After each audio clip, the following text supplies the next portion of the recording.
Disse este: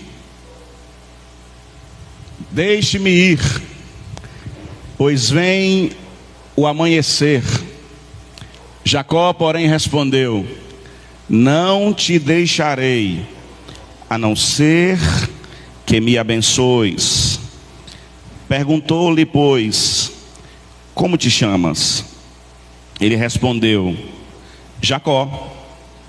Então disse: já não te chamarás Jacó, e sim Israel, pois como príncipe lutaste com Deus e com os homens e prevaleceste. Tornou Jacó: dize, rogo-te, como te chamas? Respondeu ele: por que perguntas pelo meu nome? E o abençoou ali. Aquele lugar chamou Jacó Peniel, pois disse: vi a Deus face a face, e a minha vida foi salva. Vamos orar mais uma vez. Amado Deus e Senhor de nossa vida, nos rendemos, nos submetemos e nos colocamos à completa submissão à Tua palavra. Te pedimos, ó Deus, que te compadeças de nós, para que não saiamos daqui só empolgados, emocionados ou animados com o que temos ouvido até aqui e o que vamos ouvir, mas que saiamos daqui como salvos de verdade, convertidos, transformados. Que a Tua mão permaneça sobre a Tua casa, não o prédio que estamos, mas a Tua igreja espalhada sobre a face da terra. E que se o Senhor encontrar dentro deste ajuntamento eleitos, salvos, e a Tua igreja, fala a eles, fala para confirmar a sua salvação. E se o Senhor achar entre nós perdidos, travestidos de cristãos, fala também, para que no dia de sua condenação eles entendam o quanto desprezaram a Tua palavra. Que Tua palavra alcance o propósito para qual está sendo enviada, e que sejamos nutridos, edificados e amadurecidos em o nome do Teu Filho Jesus. Amém e amém. Eu quero falar hoje com vocês sobre uma travessia necessária. Este sermão, para quem está conosco há 8 anos, é um sermão que nós constantemente pregamos. Pelo menos uma vez no ano, é preciso falar desse texto, desse testemunho, dessa direção que Deus encaminhou o tão conhecido patriarca do povo de Israel, do povo hebreu, Jacó. É importante lembrar que antes desse fato específico, antes desse ato que acabamos de ler, Jacó já havia experimentado as mais terríveis tribulações. A vida de Jacó é uma constante guerra, a começar pelo seu nascimento, quando Jacó nasce segurando o calcanhar do seu irmão Esaú, que era então, por serem gêmeos e o primeiro a sair, seria o primogênito e o detentor da bênção de Deus. A vida de Jacó não é uma agonia ou um conflito só pelo seu nascimento. A vida de Jacó também é desafiadora, porque depois de mais velho, tentando cumprir o que no nascimento não conseguira, que é puxar o calcanhar do seu irmão para tomar a frente do irmão, dando assim origem ou sentido ao seu nome, Jacó, aquele que segura o calcanhar, aquele que puxa para baixo, o suplantador, o que quer tomar o lugar. Jacó mais velho trama com a própria mãe, que como toda mãe que não é bíblica, assume um lado, gosta mais de um do que do outro, e ela acaba tramando com Jacó para mentir e enganar o próprio marido, o próprio pai de Jacó, e toma literalmente a bênção, a primogenitura do seu irmão Esaú, enganando seu pai, que já velho e até cego não conseguia discernir quem ali estava, dizendo que era ele, o filho Esaú, e portanto recebeu a bênção de seu pai, a bênção da primogenitura. A vida dele não fica fácil a partir daqui, porque o seu irmão Esaú coloca no seu coração o desejo de o matar. A maior de todas as metas de vida de Esaú, depois desse ato suplantador de Jacó, é destruí-lo, é acabar com ele, é silenciá-lo ou tirar dele aquilo que não era dele. E por essa razão, Jacó precisa fugir literalmente para a casa do seu tio Labão. E encontrando lá uma moça linda e bela, por quem se apaixona, ele diz: quero casar-me com esta mulher, meu tio. E o tio, tão sabido quanto Jacó, diz: para casar com ela, você precisa trabalhar 7 anos. E ainda vai ter que ter primeiro a mais velha, para depois a mais nova. Depois de 7 anos trabalhados, ele chega para o tio, como um escravo que ali era na prática, e diz: terminei. Ele disse: mais 7 anos se quiser, Raquel. 14 anos trabalhando de graça. 14 anos trabalhando por um amor. E Jacó está experimentando a dor da consequência de cometer um erro cedo na vida. Eu deveria falar mais, mas o tempo não vai deixar. Mas para chegarmos ao texto de hoje, Jacó nem saiu de uma provação, que foi fugir ou sair da tutela de Labão e ser perseguido pelo tio. Nem acabou essa provação e ele já está agora, a partir do capítulo 30, passando por outra. Sim, meus irmãos, esta é a vida cristã. A vida de ontem guerra, hoje descanso, para amanhã começar outra. A vida de erramos, então não vai dar nada, mas vai dar sim, terão consequências, e eu terei que corrigir no meio do caminho. A vida cristã é um constante alto e baixo. A vida cristã é um constante ser provado e ser aprovado, ser provado e ser aprovado. É um constante entrar num conflito e receber de Deus descanso. É um constante iniciar uma guerra e esperar em Deus ou de Deus a resposta. Muitas vezes me perguntam, olhando para a história de Jacó e para a nossa vida, quando é que a nossa luta termina? E a resposta está na palavra. A nossa luta termina quando nós morrermos. A nossa luta termina quando nós chegarmos à glória. O nosso descanso não é aqui. O nosso descanso é no Senhor, é na eternidade. Quando nós olhamos para a vida de Jacó, nós percebemos que o que ele achava que era o fim de uma fase difícil, era apenas o treinamento para a próxima. E é isso que eu aprendo olhando para Jacó ao longo do curso de sua vida até o capítulo que lemos. Nossa luta nunca terminará. Só terminará quando chegarmos à glória. Só quando estivermos no céu. E aí é preciso talvez olhar para Jacó, olhar para tantos outros nomes da palavra e fazer questionamentos. O primeiro: quando as provas acabam? A resposta: nunca. Porque precisamos constantemente estar sendo aprovados. Quando que nós seremos finalizadores dessa jornada chamada cristianismo? Quando estivermos com o nosso objetivo e meta principal, com o Senhor nos céus. Talvez a pergunta seja: por que tanta prova? Para que tanta prova? Qual a razão de tanta prova? E olhando para a história de Jacó, nós descobrimos que tais provas, tais conflitos, não são apenas para serem suportados. Não, o Senhor não nos coloca em guerras ou não nos permite estar em conflitos para que nós olhemos para o conflito e para a guerra e suportemos alegremente batendo palma. Não. A palavra de Deus nos ensina que as guerras e os conflitos estão lá para que nós possamos valorizá-los. Olhar para cada desafio e entender neles o valor. Olhar para cada levante e perceber neles o valor que eles têm. Por quê? Pelos benefícios espirituais que toda guerra nos dá.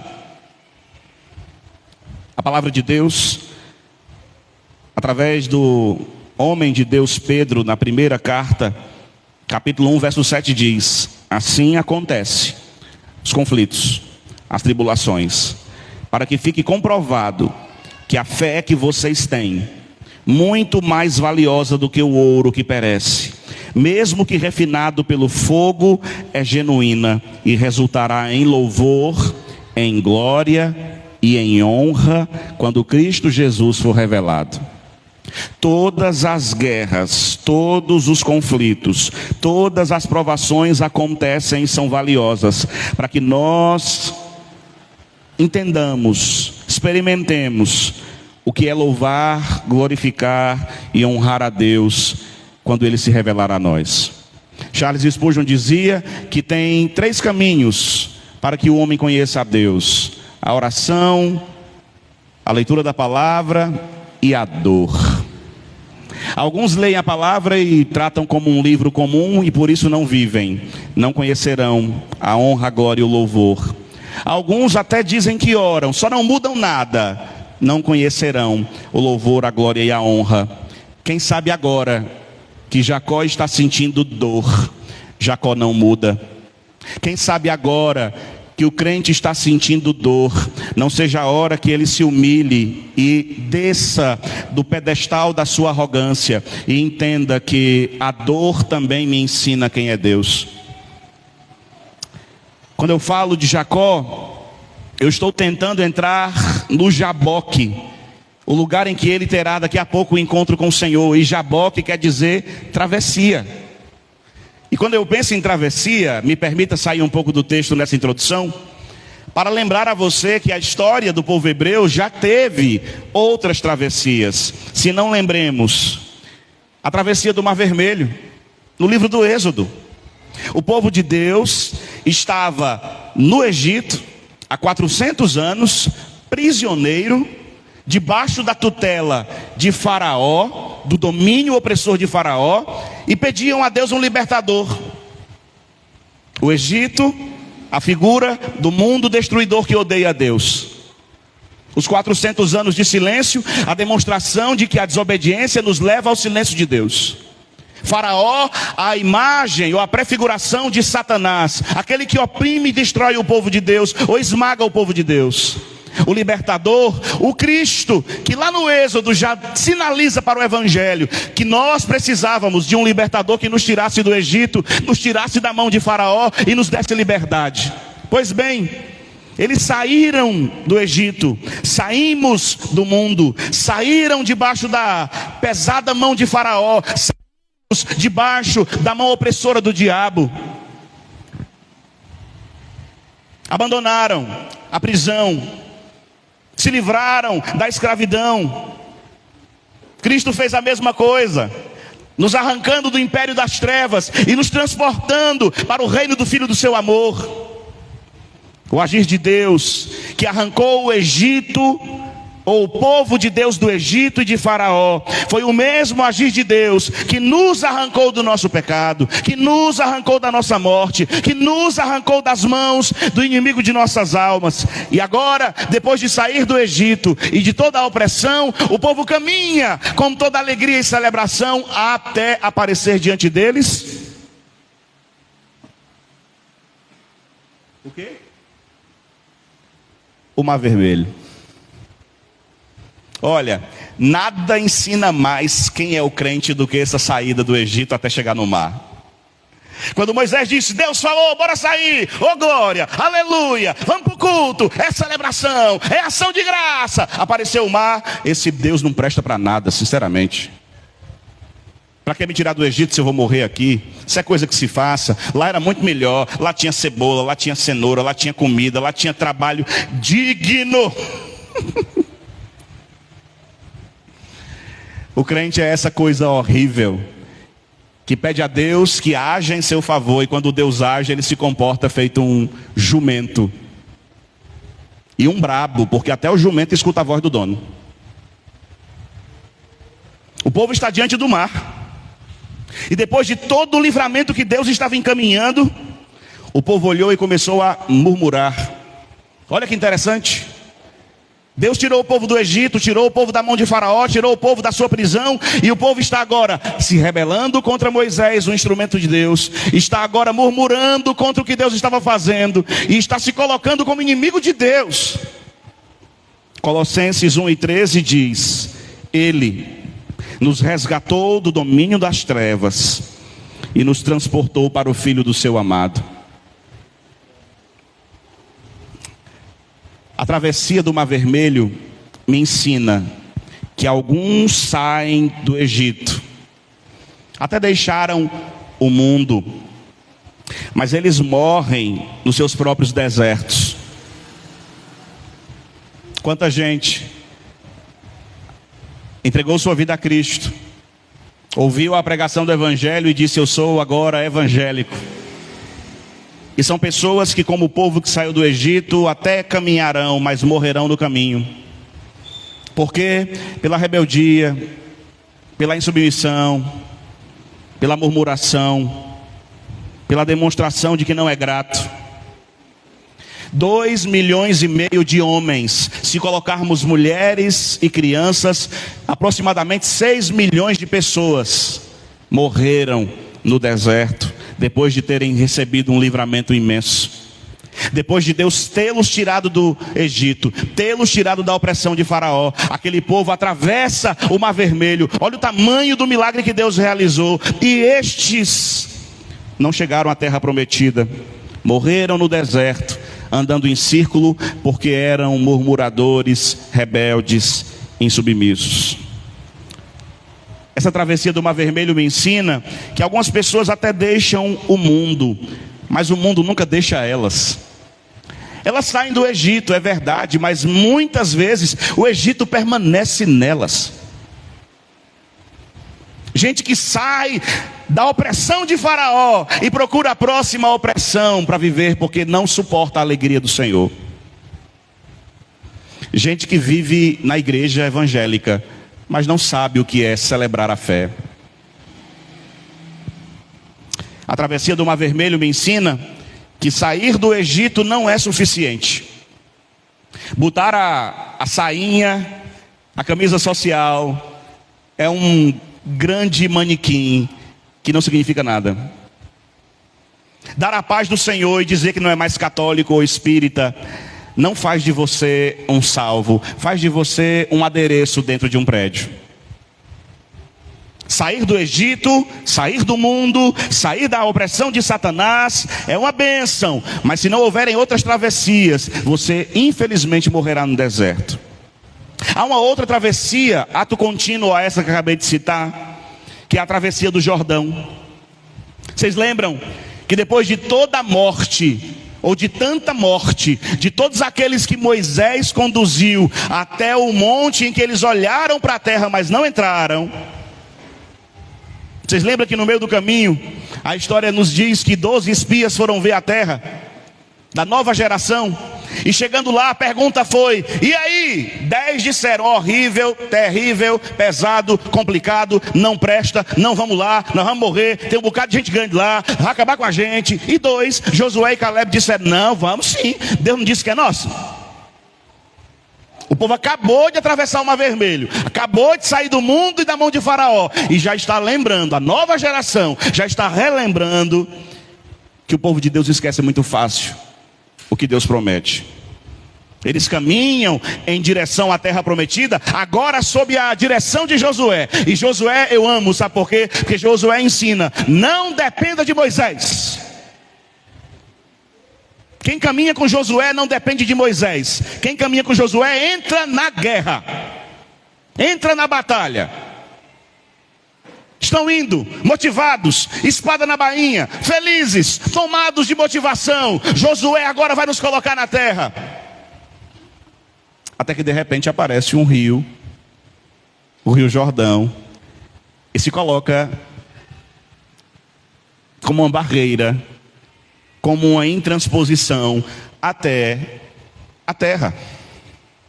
O Rio Jordão era a barreira entre a região do deserto em que Israel perambulava por 40 anos e a terra prometida. De novo, o povo de Deus está diante de uma travessia.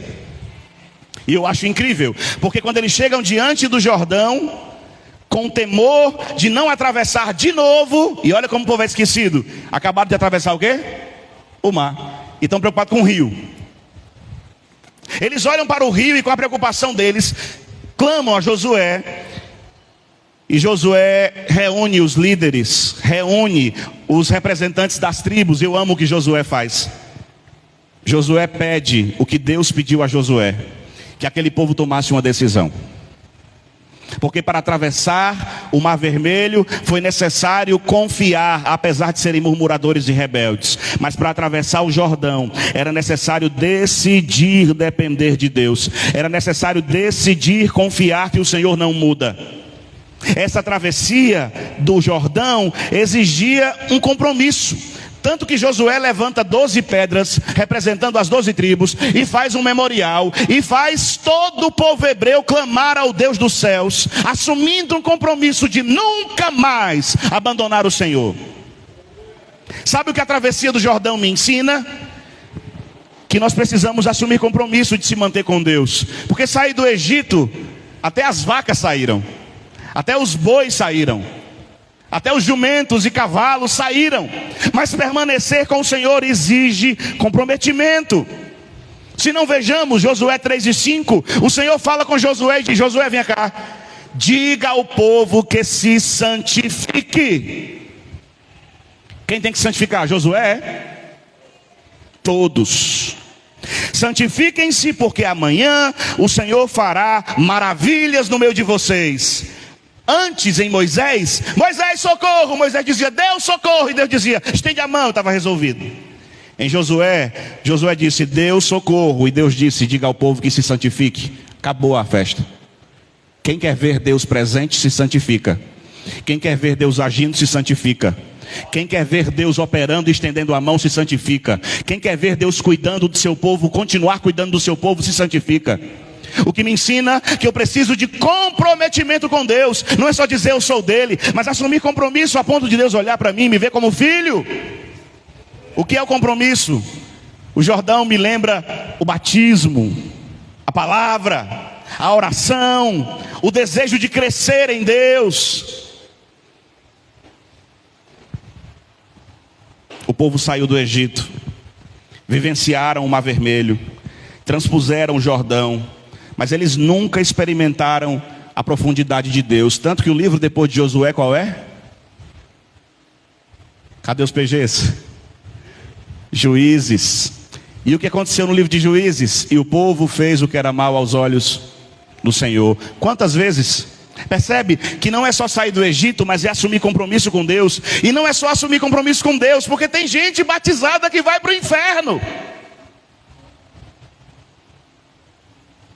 É assumir compromisso com Deus e entrar em uma vivência com Deus e sua palavra, que me tire do espaço ou do ambiente meramente religioso e me faça ter a mente de Cristo, andar com Deus, viver em Deus. Josué acabou de atravessar o Jordão, e como o povo que estava com Josué ainda não tinha experimentado profundidade em Deus, sabe o que aconteceu? Eles entraram numa guerra, e na cidade de Ai, um cara chamado Acã, do exército de Josué, cometeu um pecado escondido, e o pecado secreto de Acã levantou a ira de Deus, e a ira de Deus fez com que o povo de Deus perdesse batalhas. De que adianta sair do Egito, de que adianta assumir compromisso, de que adianta sair do mundo, de que adianta batizar-se nas águas, de que adianta ter uma Bíblia, de que adianta se ainda existem pecados secretos. Pastor, eu tenho, mas quero deixar. Faça isso.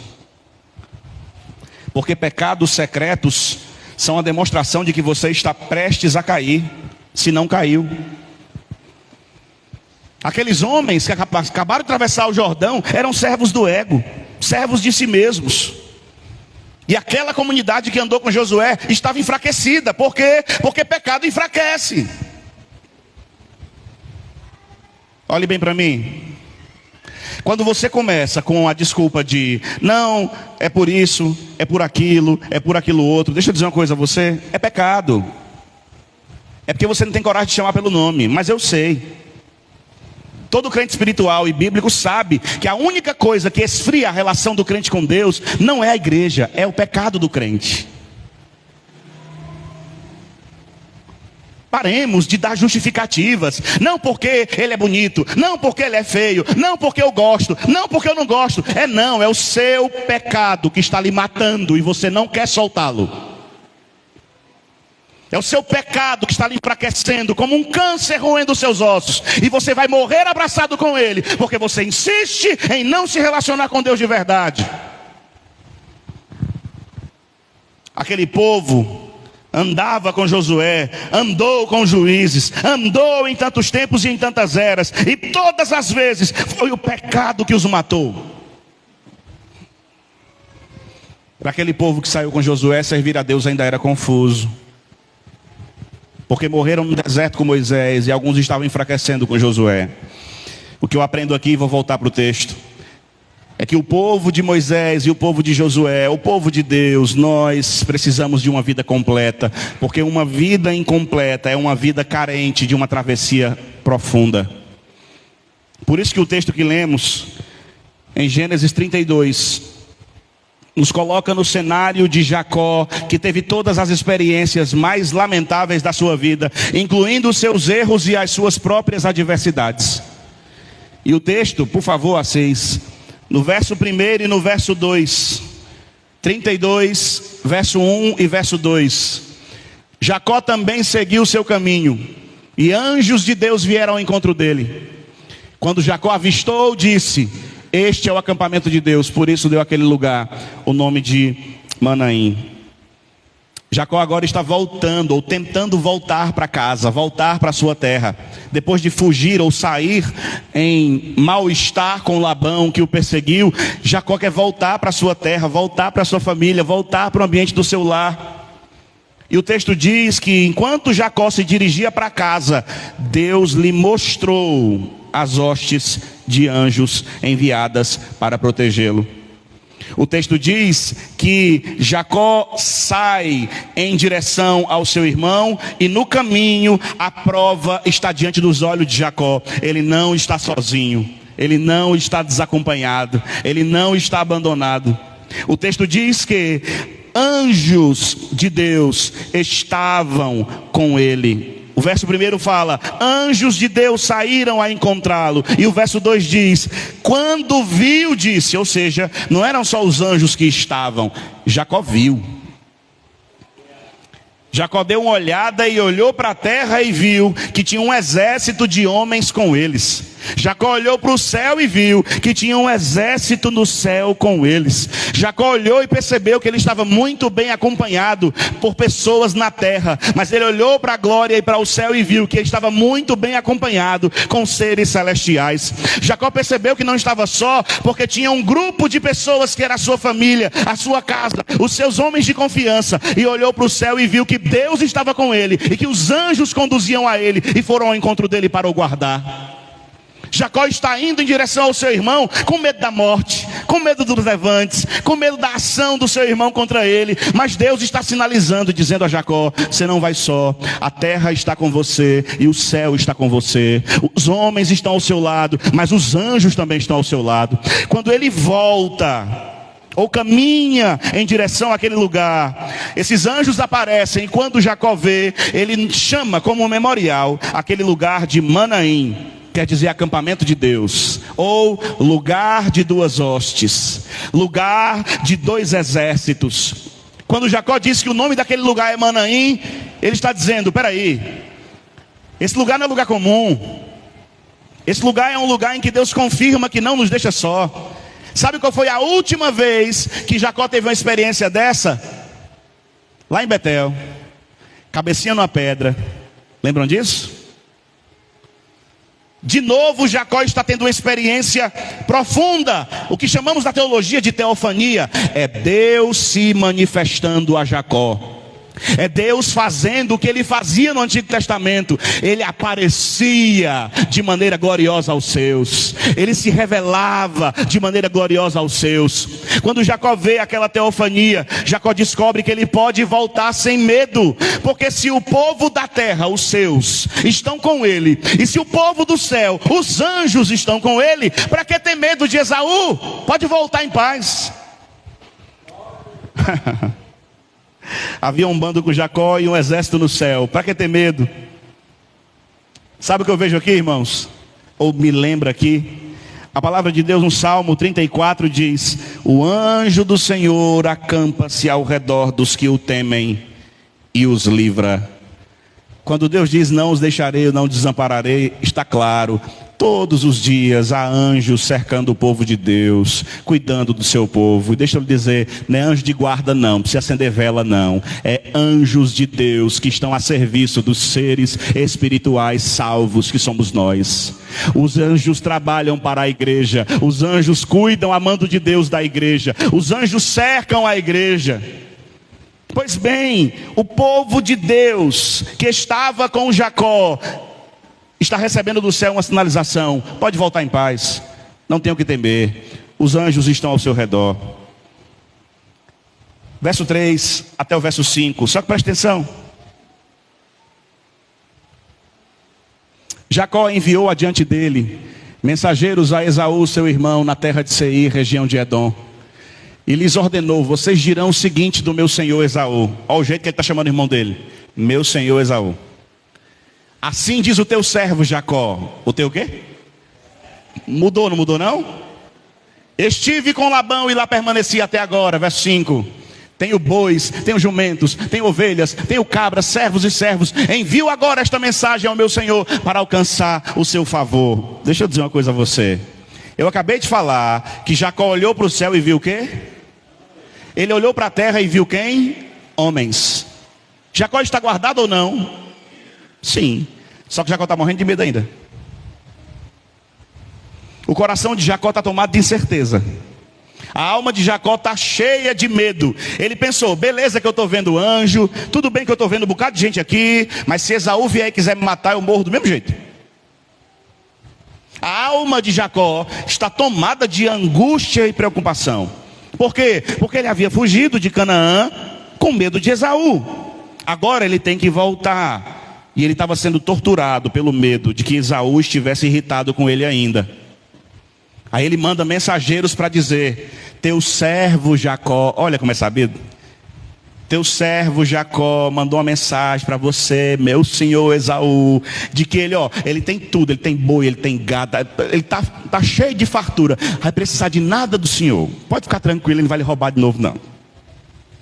Essa é a palavra. Jacó está morrendo de medo. E eu fico assim, olhando para Jacó e vendo como parece com a gente. Ele se apresenta como servo de Esaú, como quem diz: por favor, não fique com raiva de mim, eu mudei.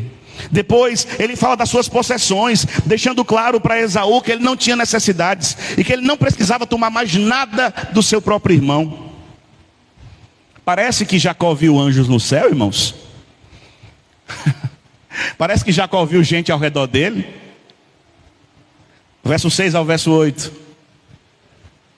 Quando os mensageiros voltaram a Jacó, disseram: fomos até Esaú, o seu irmão, e agora é ele quem está vindo ao seu encontro com 400 homens. É ele que está vindo ao seu encontro.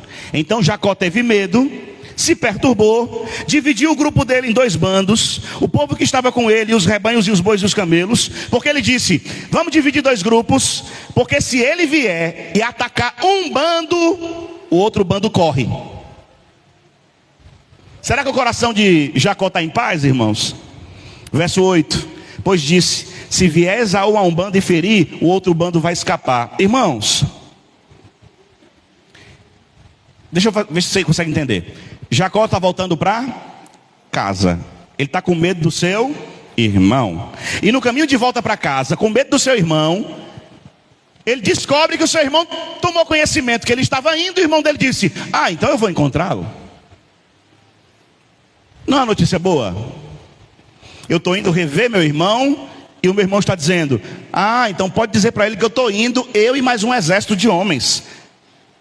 Esaú está dizendo assim, eu estou indo ao encontro dele e vou levar uma escolta para trazê-lo em segurança. O que Jacó ouviu? Eu estou indo para matá-lo, ainda vou levar um exército para acabar com todo mundo que está com ele.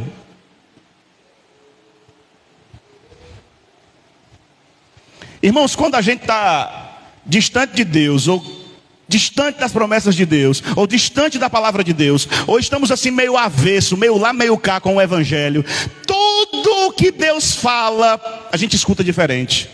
Tudo tudo que nós ouvimos ou percebemos de agir de Deus, a gente nunca entende.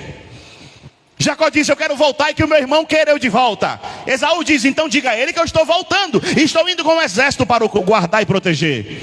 Jacó diz: pessoal, vamos se separar, porque se ele vier matar um grupo, o outro grupo tem que se salvar. Uma coisa triste é um crente que não atravessou um pouco mais com Deus.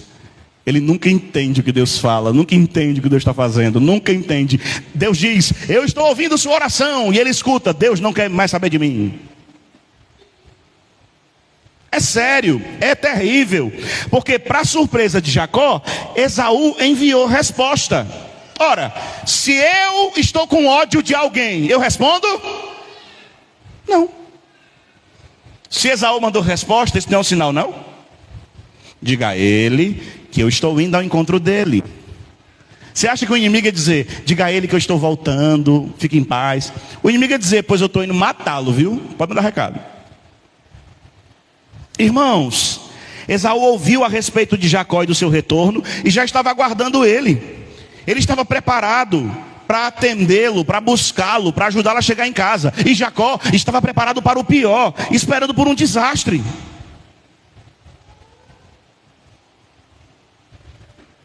Como Jacó esqueceu rápido dos anjos que estavam no céu, hein?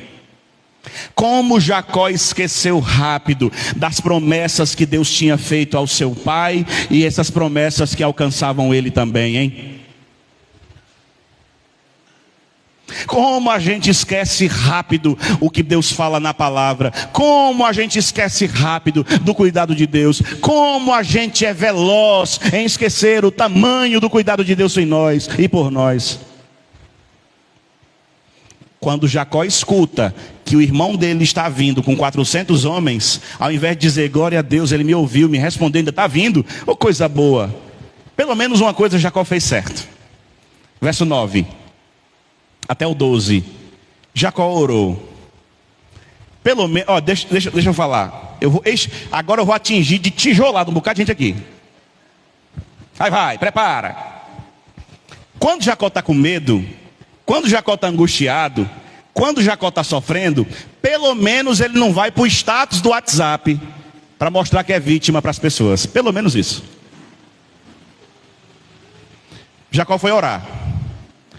Quando Jacó entrou num processo de medo, vai me matar, chega pelo amor de Deus, ele não foi para o Instagram dizer: ai meu Deus, tenha pena de mim que eu sou um coitado. Não, crente vai orar. Doeu, não foi? Doeu, não foi? Que você gosta de: oi pessoal, eu sou um pobre coitado. Pare com isso. Pare com isso. Quando o bicho pegou, Jacó disse: pessoal, aguarda aí, vou postar ali.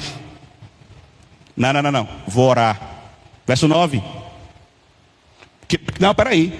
Que coisa que eu tenho pavor é crente se vitimando na internet e crente soltando piada na internet. Isso é a coisa mais infantil do mundo. Cresça. Diga amém. Diga amém. E eu tenho vontade de comentar, porque eu amo você, viu? A minha vontade é comentar. Então Jacó orou: ó Deus do meu avô Abraão, ó Jacó sabido. Deus fez promessa a quem? Ó Deus do meu avô Abraão, Deus do meu pai Isaque, ó Senhor que me disseste: volte para a sua terra e para os seus parentes, e eu farei bem a você. Não sou digno de toda a bondade e lealdade com que trataste o teu servo.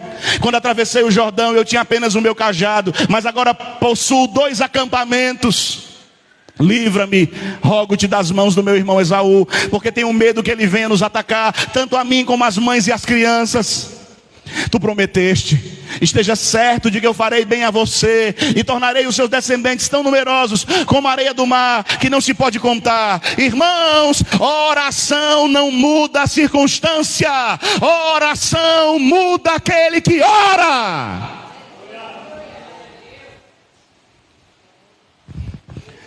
Vou orar porque a oração move a mão de Deus. Vai nessa. Se Deus não quiser mexer a mão, sabe fazer o quê? Oração não move a mão de Deus, oração move a consciência do pecador que ora.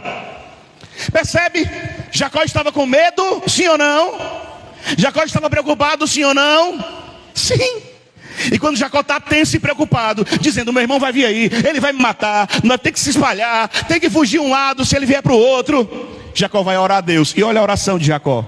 Ele começa a oração dizendo: Deus de meu pai Abraão, Deus de meu pai Isaque, Deus do meu avô. Lembrando que Deus fez promessas, e Ele lembra das promessas. Ele lembra das promessas. Torna a tua terra e a tua parentela, eu te farei bem. Deus falou com Jacó que ele precisava voltar, por isso ele está voltando. A oração muda o que nós estamos sentindo. Quando vamos a Deus com medo, Deus nos lembra a sua palavra, para que nós estejamos seguros e confiantes na sua palavra. Quando Jacó vai orar, Jacó começa a se lembrar das promessas de Deus. Vocês estão vendo que Jacó está com medo, mas está dizendo: o Senhor prometeu, o Senhor prometeu, o Senhor prometeu. O que quer dizer isso? Que quando nós oramos, nós entramos na presença de Deus e diante de Deus, e Deus nos lembra tudo que Ele havia prometido. Deus traz à nossa memória tudo que Ele havia falado. Por que nós precisamos orar quando estamos aflitos? Precisamos orar porque quando nós oramos, nós lembramos quem Deus é, nós lembramos o que Deus fez, nós lembramos o que Deus pode fazer, nós lembramos o que Deus ainda pode realizar. Para que orar? Porque orar é se colocar diante e próximo de Deus. E quando nós oramos, nós somos colocados diante do que Deus é e da sua palavra. Jacó ora e disse: o Senhor falou que certamente me faria bem. O Senhor falou que a minha descendência, a descendência de Abraão, ela seria multiplicada como a areia do mar. Seria uma multidão que não podia contar. Jacó está falando isso em oração. Jacó está lembrando as palavras de Deus. Jacó está lembrando as promessas de Deus. Jacó está lembrando o que Deus já havia prometido. Porque Deus não vai mudar as situações porque você quer. Deus vai lembrar que Ele nunca mudou. Ele continua o mesmo. Foi você que esqueceu.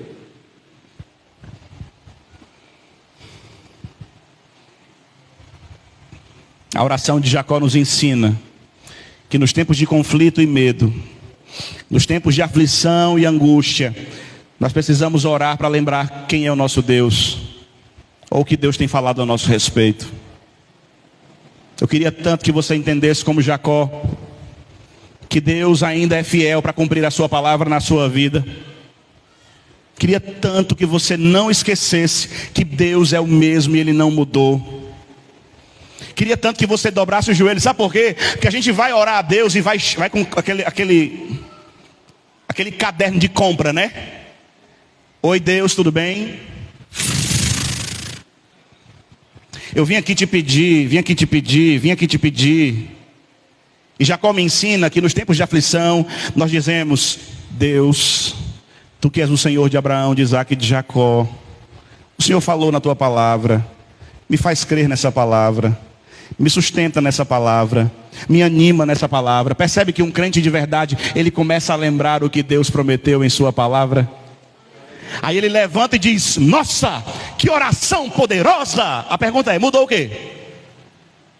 Mudou você. Mudou Jacó. Porque quando nós nos sustentamos na verdade de Deus, não temos mais medo. Ou pelo menos é assim que deve ser.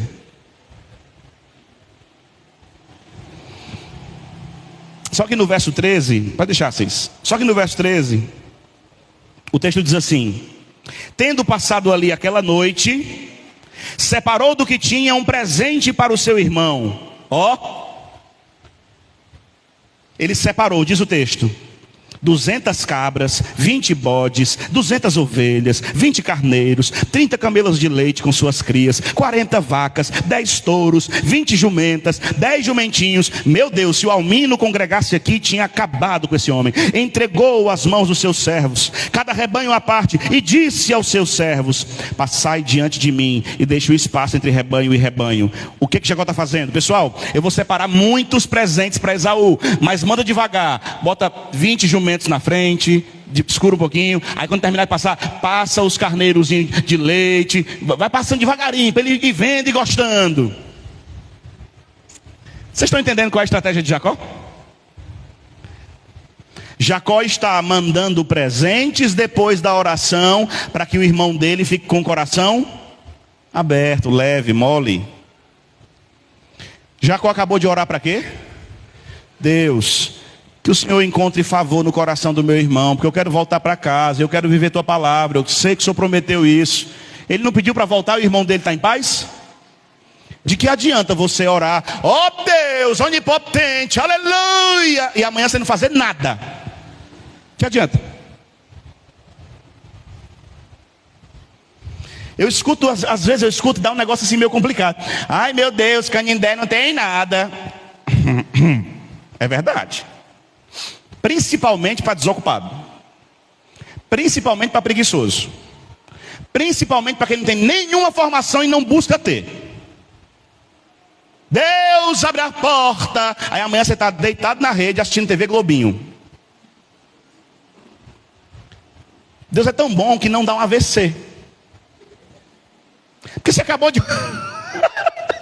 Estou brincando, gente. Você acabou de orar. Deus abre portas. O que é que você tem que fazer então? Jacó orou e disse: Deus, a tua palavra e as tuas promessas são verdadeiras. O Senhor prometeu ao meu pai Abraão, ao meu avô Abraão e ao meu pai Isaque. Então, trata o coração do meu irmão para que eu chegue lá em paz. O que foi que Jacó fez assim que acordou? Pessoal, eu orei a Deus para acalmar o coração do meu irmão. Então vamos começar. Manda esse presente para ele. Manda o outro. Quem está entendendo, diga amém. Jacó está agindo conforme a sua oração. Porque não basta orar, é preciso agir. É o velho ora et labora. Ore como se tudo dependesse de Deus. E trabalhe como se tudo dependesse de você. Oh Deus, age em meu favor. Aí você fica deitado. Deus vai agir aonde, irmão? Se Ele quer que você se mova. Deus faz o que homens não sabem fazer e não podem fazer. Deus age em favor do seu povo quando o seu povo ora de verdade. E orar de verdade é clamar a Deus e agir conforme quem clamou. Ora mais, a gente falou no passado muito isso, né? Ó Deus, me dá paciência. Aí amanhã uma pessoa passa perto de você e bate na sua moto. Não acontece nada, você só balança e pensa: vou morrer, e não morre. O que é que você faz? Ah, Satanás! Você não pediu paciência? Que tal exercitar o que você pediu? Hã? Deus, que a minha empresa, Senhor, esteja nas tuas mãos. Aí amanhã você faz tudo errado. Deus, que meu casamento seja renovado. Aí amanhã você age como se fosse um bicho ou uma bicha. Jacó me ensina que orar a Deus, pedindo a Deus algo, é levantar-se da oração consciente de que Deus não muda e que a sua palavra é verdade, e agir como quem crê nesta palavra. Nós vivemos pela...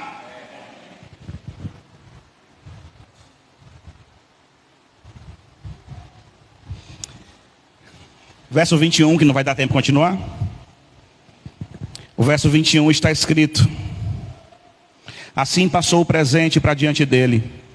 Ele, porém, ficou aquela noite no acampamento. Levantou-se naquela mesma noite, tomou suas 2 mulheres, suas 2 servas e seus 11 filhos, e atravessou o val de Jaboque. Tomou e fê-los passar o ribeiro, fez passar tudo o que lhe pertencia, ficando ele só, e lutava com ele um homem até o romper do dia. Vendo este que não podia com ele, tocou-lhe na articulação da coxa, deslocou-lhe a junta da coxa, na luta com o homem. Disse este: deixa-me ir, pois já rompeu o dia. Respondeu Jacó: não te deixarei ir, se não me abençoares. Escute. Nós vemos aqui um fato que provoca uma virada na história bíblica. O que vai acontecer agora vai mudar completamente a narração da história do povo de Deus. Está diante de nós uma das cenas mais sagradas das Escrituras. Na noite anterior ao encontro com Esaú, Jacó procurou um lugar para orar. Ele levanta da oração e vai para um lugar, ou em direção a um lugar chamado Jaboque. Jaboque era um córrego de 100 quilômetros. E ele atravessa esse córrego para levar a sua família e todas as suas posses para o outro lado do córrego, até que ele volta e o texto diz que ele ficou sozinho. Jaboque não era um lugar simpático. Jaboque era um lugar frio, abandonado, vazio. Era o tipo de lugar que não era agradável de permanecer. Era o tipo de lugar que não era estável. Era um deserto com uma faixa de água pequena. Mas o texto diz que Jacó, porém, ficou só. E quando Jacó deixa tudo dele e a sua família do outro lado, eu vejo o quanto Jacó estava precisando disso. Pois o texto diz que Jacó ficou, depois de levar tudo dele e a sua família, ficou só. Era o que Jacó precisava. Jacó orou, mas estava confuso. Jacó lembrou as promessas, mas ainda estava inseguro. Jacó conhecia a história do seu povo, mas ele continuava com medo. E Jacó precisava de um tempo de solidão. O Jaboque, que significa travessia, é esse lugar de solidão, é esse lugar de solitude, é esse lugar de ficar só, é esse lugar de ficar abandonado a si mesmo. Deixa eu lhe dizer uma coisa. A gente está se viciando em nos iludir. A gente está cercado de pessoas nas nossas redes sociais, nos nossos convívios, e estamos esquecendo que a verdade é que não tem ninguém lá. E que todas as vezes que nós estivermos numa situação como a de Jacó, desesperados e aflitos, nós deveríamos procurar um Jaboque. Sabe o que é o Jaboque? É o lugar de ficar só. O nosso Jaboque tem que ser enfrentado a sós. É uma luta pessoal. Eu estava lendo a Bíblia hebraica e depois eu encontrei uma referência a Jacó e eu fui lá para os textos antigos da tradição oral. Sabe o que é que o povo hebreu diz? Que Jacó não lutou com um anjo, mas lutou com ele mesmo. Eu não acredito nisso, mas acredito que também lutou com ele mesmo. Ficar a sós é abandonar os barulhos ao meu redor. Ficar a sós em Jaboque é fugir dos aplausos mentirosos que só me dão vaidade e orgulho. É se afastar de quem bate nas minhas costas falsa e fingidamente. E ficar em silêncio, descobrindo que eu não sou tudo o que eu achava que era. Quando eu vou para Jaboque, eu olho para dentro de mim e eu percebo que a única coisa que eu tenho de valor não está em mim, está no céu. A única coisa que eu preciso e que Jacó precisava, ele não encontraria nos 400 homens que vinham com Esaú. Ele não encontraria com os rebanhos que estavam ao seu redor. Ele não encontraria nem na sua esposa. O que Jacó precisava, ele só iria encontrar no silêncio da solidão. Ficar só. Uma luta pessoal. Sou eu e Deus.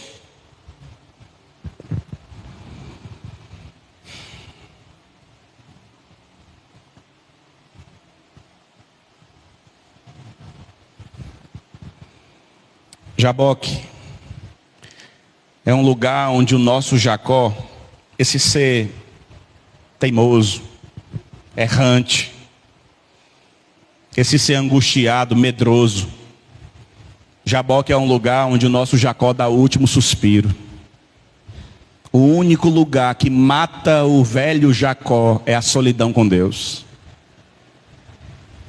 Não à toa Martinho Lutero dizia que se ele passasse 10 minutos sem orar, eram 10 minutos de vitória de Satanás. Não à toa a história dos reformadores nos ensina que esses homens falavam que a oração era a própria respiração. E não que eles dobrassem os joelhos a cada 10 segundos, a cada 2 segundos, mas que cada vez que ele respirava, ele estava ciente e consciente de que estava na presença de Deus. Não importa se você está cercado de uma multidão de funcionários, uma multidão de colaboradores, uma multidão de membros, uma multidão de familiares, uma multidão de amigos. A única hora, o único momento que você precisa de fato estar sozinho com Deus é quando você precisa se encontrar e perceber quem é Deus de fato na sua história. Solidão, silêncio, fugir do barulho. É nesse lugar que Deus nos trata. O texto diz que Jacó fica só. E a partir daqui surge uma figura. Um anjo. Uma teofania. Deus se apresenta como anjo. E começa uma luta com Jacó. Imaginem comigo. O homem voltou para Jaboque para ficar sozinho, para ver se encontrava um alento, um consolo, uma resposta em Deus. E quando ele está em oração com Deus, sozinho, ele recebe logo um chute no meio das costas, de um anjo. Jaboque é um lugar de luta, é um lugar de tratamento. Jaboque é um lugar de solidão, e é na solidão com Deus que o meu pecado é tratado, que o meu caráter é tratado. E talvez seja a hora de você olhar para o espelho comigo e dizer: por que eu não estou mudando nada? E a resposta é: porque você não tem tempo a sós com Deus. Só por isso. Porque todas as vezes que eu entro diante de Deus, me coloco diante de Deus e vejo quem é Deus, eu descubro quem eu sou. E a razão pela qual a nossa carne, o nosso caráter, a nossa alma é podre, é porque nós não estamos tendo tempo sozinho com o Senhor. Estamos habituados e acostumados com barulho.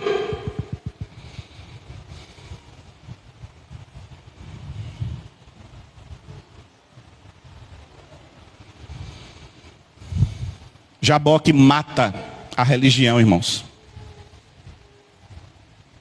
Jaboque é uma experiência de quem Deus é. Jaboque é conhecer Deus na prática.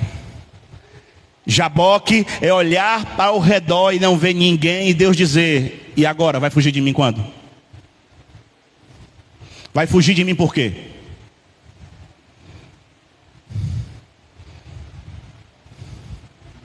Deus se revela a Moisés: tira a sandália do pé, o lugar é santo. Agora.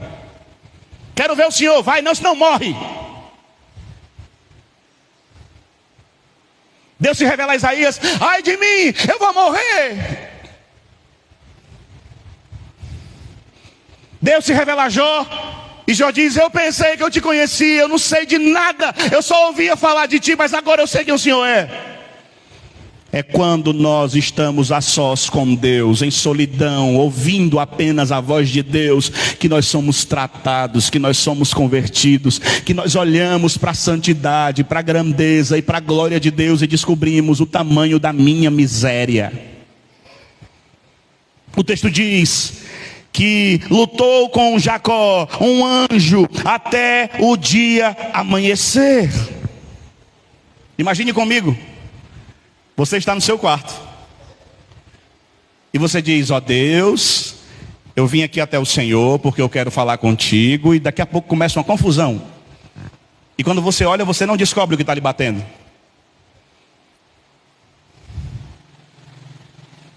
Jacó está orando e repentinamente a oração dele se torna uma luta. E para surpresa de Jacó, o oponente dele era um anjo. Mas não era um anjo comum não. A palavra diz que Deus se manifestou em um anjo. era uma teofania, era Deus pessoalizando-se ali, aparecendo como a figura de um anjo, se manifestando, como fez várias vezes no Velho Testamento. Só que dessa vez, não foi como nas outras aparições, que Deus surge em figura angelical e fala. Dessa vez o anjo veio e desceu-lhe a ripa em Jacó. Eu olho para Jacó e eu penso, irmãos, que eu acho que está na hora de Deus parar de ouvir nossa oração e está na hora de Deus começar a meter a peia na gente em oração. Sabe por quê? Porque a gente inventa que ora a Deus e acha que tem uma relação com Deus assim, ó. E é por isso que a gente não muda, porque até esse ambiente que é a oração a gente corrompeu.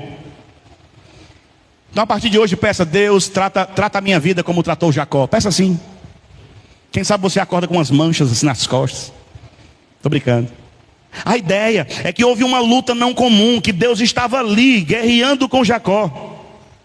E Deus se apresenta a Jacó para ensinar a Jacó que a felicidade que ele esperava na terra que ele estava indo não dependeria mais apenas de vitórias humanas. Porque Jacó, meus irmãos, estava acostumado. Jacó estava acostumado. Ele tinha uma estratégiazinha, ganhava uma luta. Ele tinha um artifíciozinho, ganhava outra. Dessa vez o anjo vem e diz: agora é comigo a briga. E o que você está esperando lá em Canaã, você não vai conseguir com estratégiazinha e artifício humano. Você só vai ser feliz lá com seu irmão de novo, se você vencer essa luta agora comigo. É o céu dizendo: não existem guerras e batalhas vencidas naturalmente para um salvo. É Deus quem peleja as batalhas. É Deus quem transforma a gente. É Deus quem muda nosso caráter. Pare de jeitinho, pare de invençãozinha. Quando o anjo luta com Jacó, é Deus dizendo a Jacó: não vai caber mais estratégiazinha humana para conseguir o que você quer. Ou você depende de Deus a partir de agora e vence essa luta, ou você não vai ser feliz. Eita, que os glória a Deus foram embora. Aí Jacó começou a lutar. O anjo começou a ver que o negócio estava ficando complicado para ele. E o texto diz: e vendo que não prevalecia contra ele, tocou a juntura da sua coxa. E se deslocou a juntura da coxa de Jacó, lutando com ele. Jacó estava começando a ficar importante. Eu estou vencendo.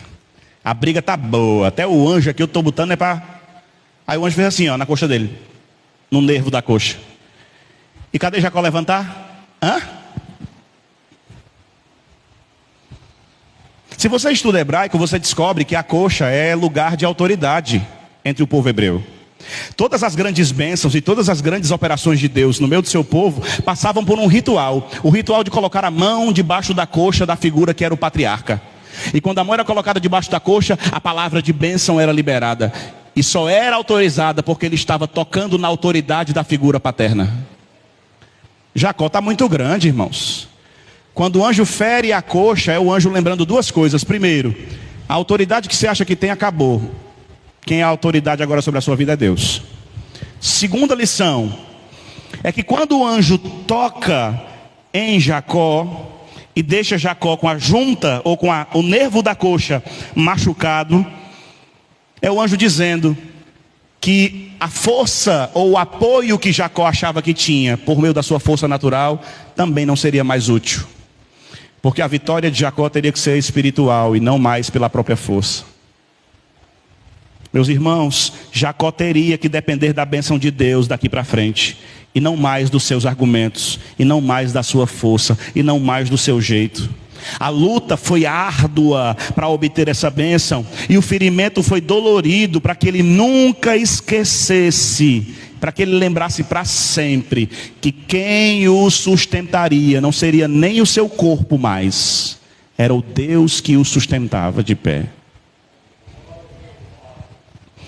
Enquanto lutava, Jacó se recusava a perder, Jacó se recusava a desistir. Aí o anjo toca, debilitando, enfraquecendo, fazendo com que ele só conseguisse se manter de pé. O texto diz: se ele segurasse e se apoiasse no anjo. Quem é o anjo aqui, irmãos? Precisa explicar? Deus está dizendo: Jacó, para permanecer de pé daqui para frente, só se sustentando em Deus. Daqui para frente não é mais sua força. Daqui para frente você precisa estar ancorado, seguro em Deus. Aleluia. Deus anula a força natural de Jacó. Deus anula a sua estabilidade. E ele ensina a Jacó sobre dependência. Todas as vezes que eu lembro desse texto, eu fico viajando em imagens e me recordando. Como é que alguém que está com a coxa, com o nervo da coxa machucado fica, hein? Qual é a única posição confortável para quem está com o nervo da coxa machucado? É em pé? Parece que nós estamos vendo a imagem, a figura de um Deus dizendo a Jacó, para estar seguro e para ser abençoado daqui para frente, só de joelhos, só prostrado. Homens de Deus como Jacó aprendem do jeito mais difícil, que a única posição segura para se estar é prostrado diante de Deus. E para levantar precisa de quem? Do apoio do Senhor. Enquanto buscamos o poder de Deus através da oração, nós somos lembrados de que não possuímos nenhum poder em nós. Não tem nada na gente que nos mantenha de pé. Como Jacó, a gente aprende que a nossa única fonte de poder, a nossa única fonte de segurança, a nossa única fonte de estabilidade está em nos apoiarmos em Deus, segurarmos em Deus, nos posicionarmos, estarmos seguros, amparados por Deus. E olha, deixa eu dizer uma coisa. É muito duro aprendermos isto enquanto a gente está inteiro. É muito duro. Muitos de nós só aprenderemos a depender de Deus quando estivermos feridos. Muitos de nós só voltaremos a ser o que Deus quer que nós sejamos quando estivermos machucados. Olhe para mim que eu vou dizer uma das frases mais sérias da pregação de hoje. Você não precisa desmantelar-se, machucar-se e ferir-se para obedecer a Deus. Você não precisa.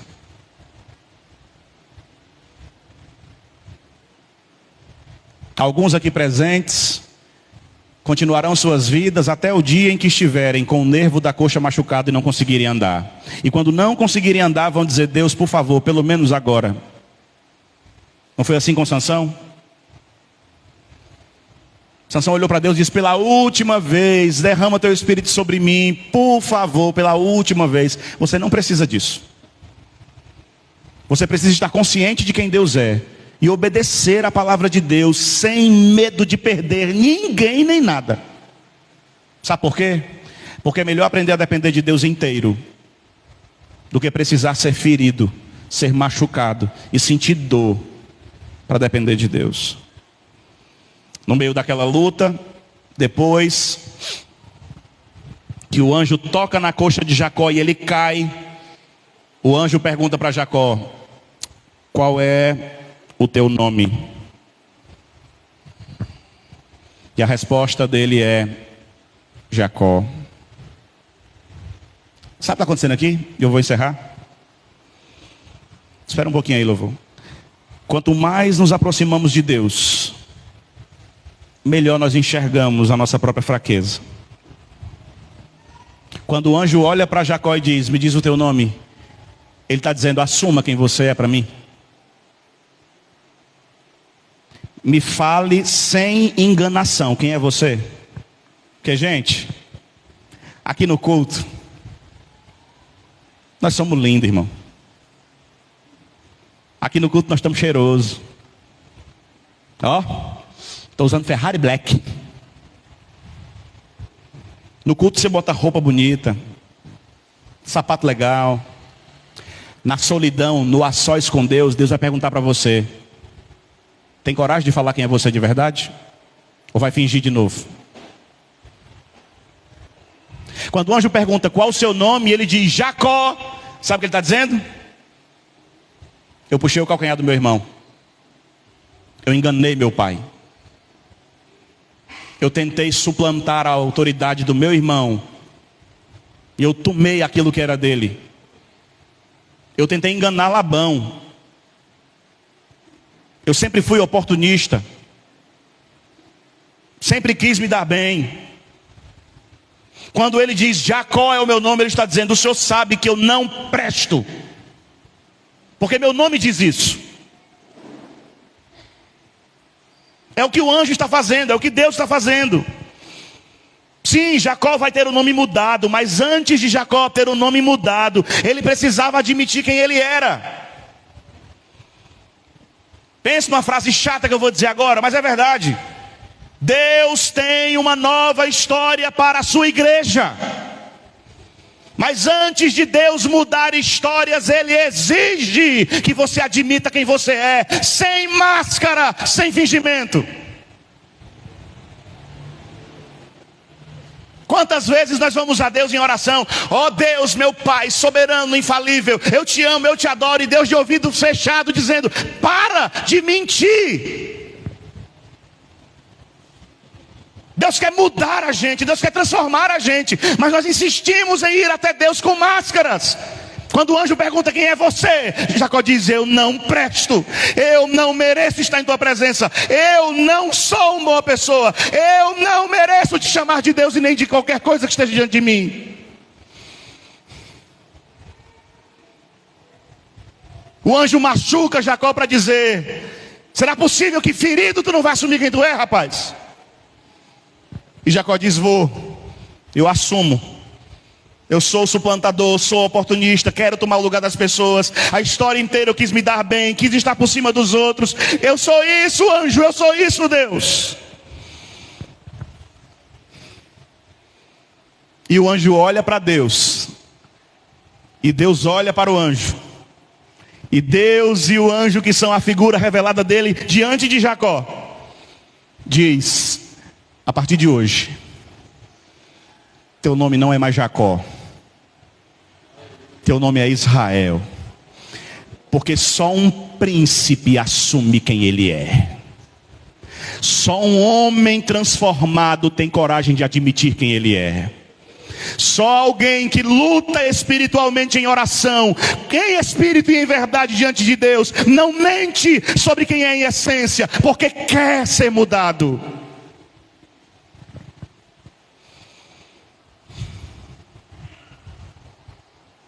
O que aconteceu aqui? Uma oração honesta, uma oração verdadeira. A batalha é uma oração. E no meio da oração, Jacó diz: Senhor, esse sou eu. Esse sou eu. E eu estou falando para vocês e me lembrando da quantidade de coisas horrorosas que já passaram pela minha vida. E dói demais dizer para Deus: Deus, esse sou eu. Esse sou eu de verdade.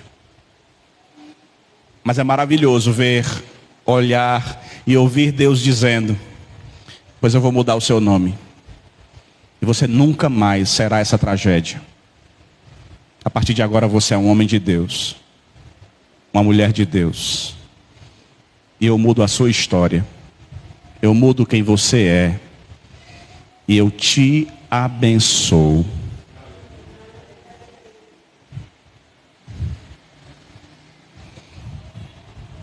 A oração de verdade produz um autoexame de verdade. Eu olho para mim e paro de fingir.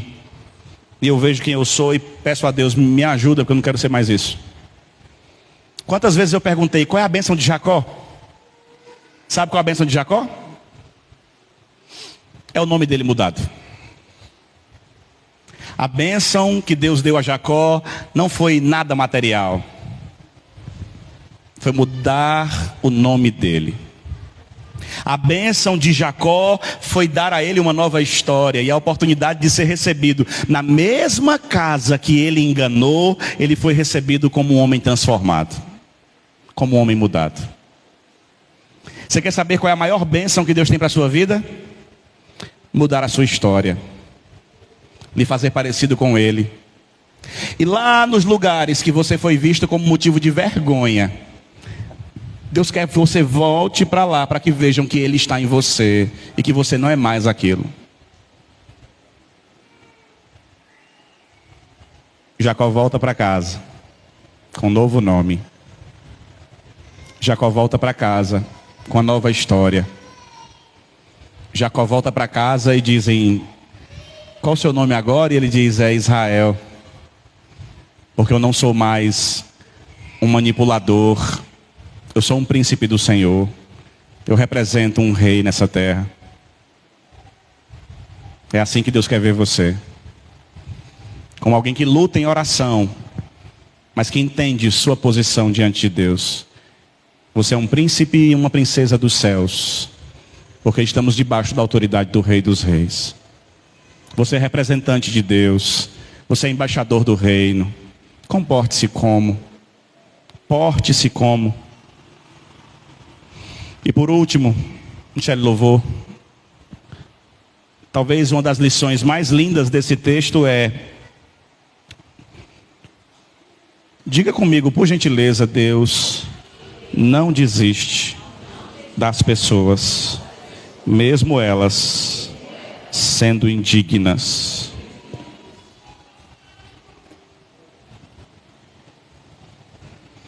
Deus não desiste das pessoas, mesmo elas sendo indignas.